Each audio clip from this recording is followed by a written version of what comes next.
They say football unites the world. Billions of people cheering, crying, living for a ball crossing a line. But somewhere, in a quiet apartment, a person scrolls past the highlights and feels nothing. No spark, no thrill, just stillness.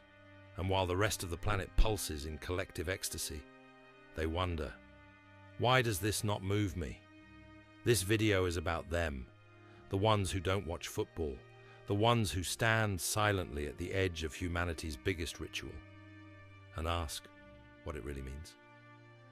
Football is more than a game. It's a modern cathedral, with chants instead of hymns, jerseys instead of robes, and stadiums instead of temples. It gives ordinary people something extraordinary, a shared heartbeat, a place to lose the self and merge with millions. Psychologists call this collective effervescence, a term from Emile Durkheim, describing the electric high we feel when individual boundaries dissolve into group emotion.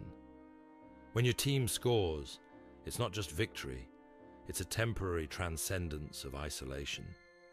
Your brain floods with dopamine, oxytocin, adrenaline, the chemical symphony of belonging.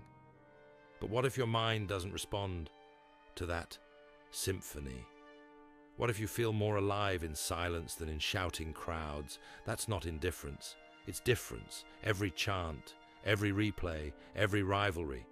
It's designed to trigger the same loops that make gambling addictive. A near miss, a sudden win, the unpredictable reward. It's dopamine choreography at a planetary scale.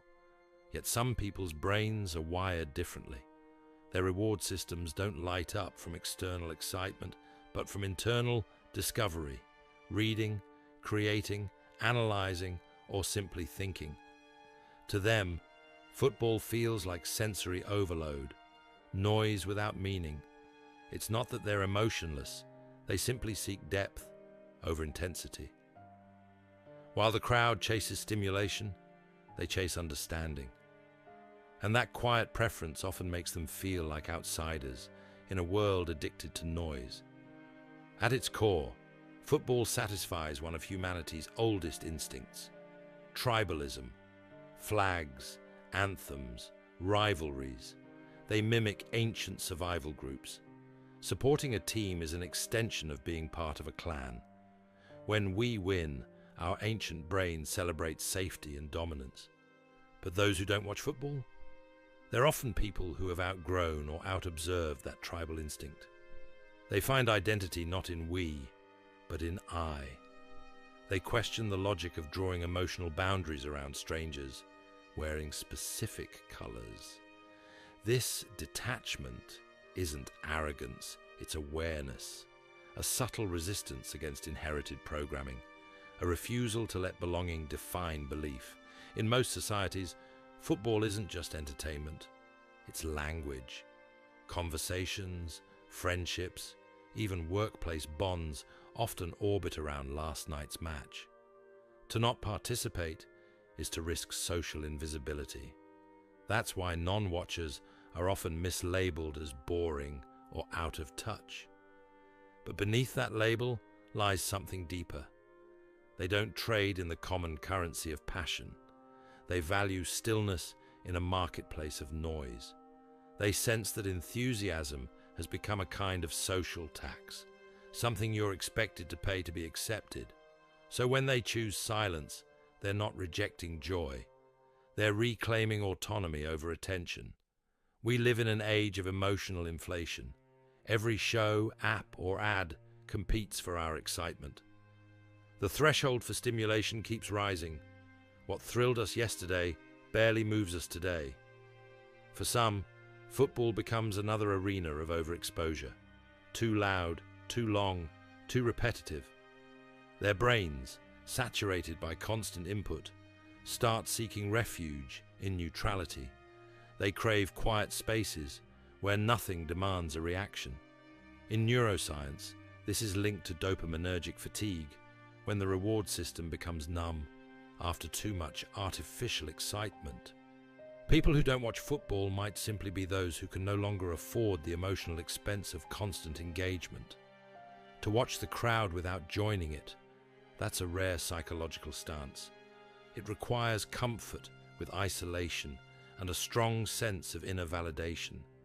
Such people are not moved by the scoreboard. They're moved by patterns. They observe behavior like anthropologists studying ritual. They notice how joy turns to rage in seconds, how unity dissolves into violence, how devotion morphs into identity.